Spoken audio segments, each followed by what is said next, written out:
আজকে ছিল ঈদ আর সকাল থেকেই সুন্দর মেঘলা ওয়েদার। কালকে রাত্রেবেলা ইভেন একটু বৃষ্টিও হয়েছে।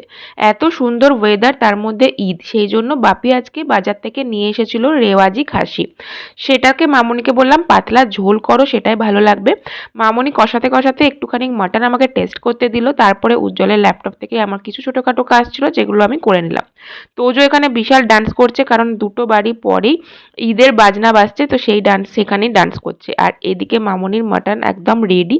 প্রেসার কুকারে সিটি দিতেই একদম লাল লাল ঝাল ঝাল মাটন রেডি হয়ে গেছে।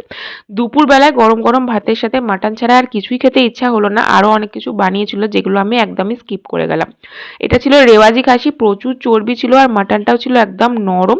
প্রেসারে সিটি দেওয়ার জন্য আরও সুন্দর সেদ্ধ হয়েছিল। মাটনের অর্ধেক টেস্ট ডিপেন্ড করে মাটনটা কতটা সুন্দর সেদ্ধ হয়েছে তার উপরে।